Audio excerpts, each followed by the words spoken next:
Doutor Antônio, em poucas palavras, o que é uma intervenção cívico-militar? É uma ação política direta da nação quando os instrumentos políticos representativos não estão funcionando. Então a nação precisa intervir para salvar a coisa pública. E por que o Brasil necessita de uma intervenção atualmente? Porque nós estamos vivenciando um vácuo político institucional. O que é vácuo político institucional? É a relativização do poder do Estado. Ou seja, nós temos ambientes sociais em que o poder do Estado não se opera. Por exemplo, as favelas, as periferias, os acampamentos do sem terra, por exemplo. E as cadeias? A cadeia é um absurdo, porque cadeia tem que ter disciplina máxima. E você tem uma cadeia entregue a si mesma. O crime é que manda na cadeia. Isso tudo é relativização do poder do Estado. E o Estado foi criado para proteger as pessoas e não para proteger o crime, como vem acontecendo. E como é que seria essa intervenção no Brasil?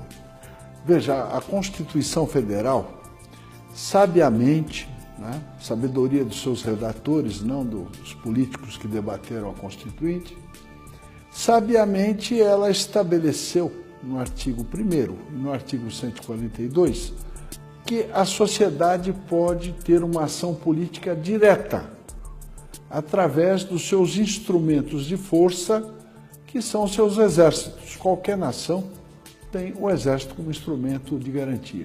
E é assim que se opera.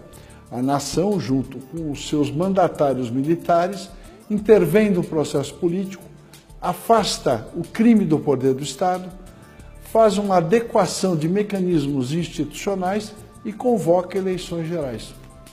E quais seriam as consequências de uma intervenção cívico-militar? O Brasil, em primeiro lugar, ganharia estabilidade política e econômica, em segundo lugar.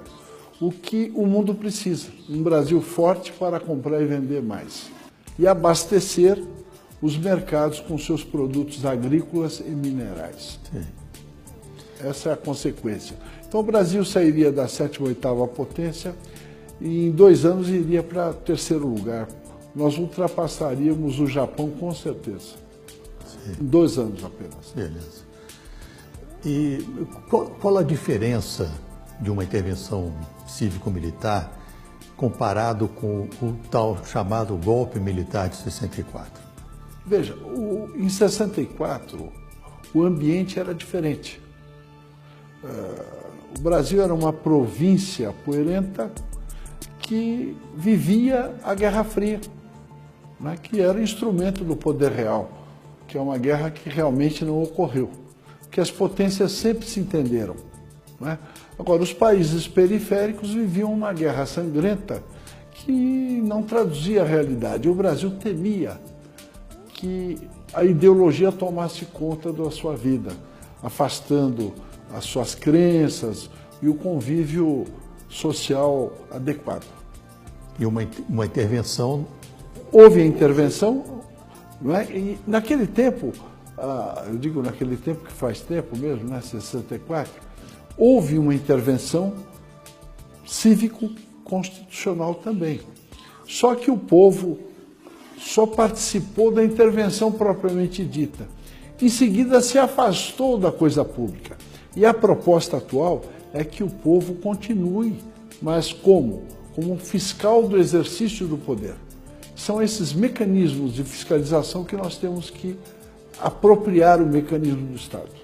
E quanto tempo duraria uma intervenção até que se estabelecessem novas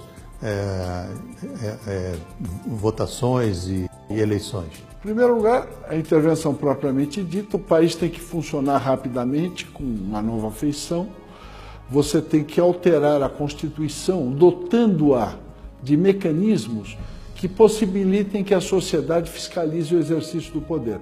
Por exemplo, corregedorias compostas por cidadãos, ampliar a competência do Tribunal do Júri para que os políticos sejam julgados pela sociedade.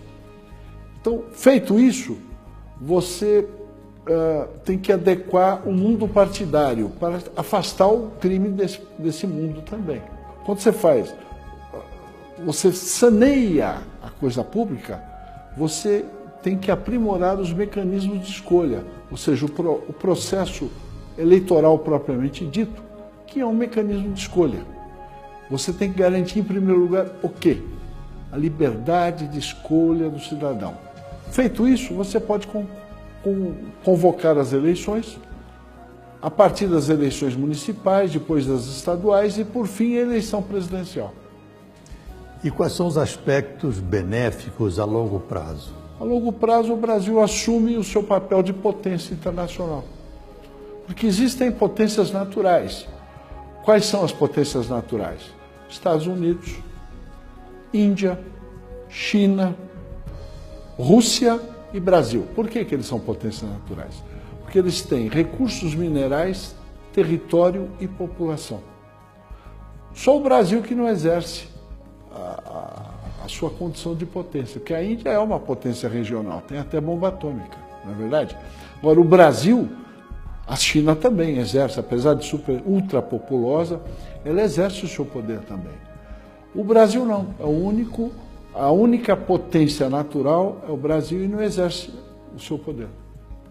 Então, vamos abordar um aspecto internacional. A gente, nas reuniões, se fala muito sobre o controlador. Para nós, que já lidamos com esse assunto, já está mais claro, mas para que as nossas plateias, os nossos ouvintes entendessem melhor, o que é o controlador? Bom, veja, todo mundo tem a impressão que o que nos cerca, o mundo existente, é de geração espontânea. Não é. Tudo o que existe foi construído por alguém antes de nós. Então, sempre existiu uma ordem mundial que estabelecia o funcionamento dos países, do mundo, as relações comerciais, não é? A segurança das pessoas. E toda ordem pressupõe comando. Então, sempre existiu um comando das potências mundiais.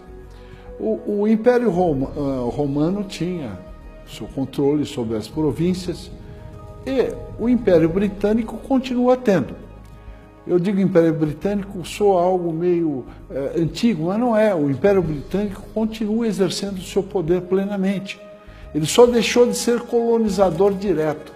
Ele exerce o poder sobre a técnica de governo indireto.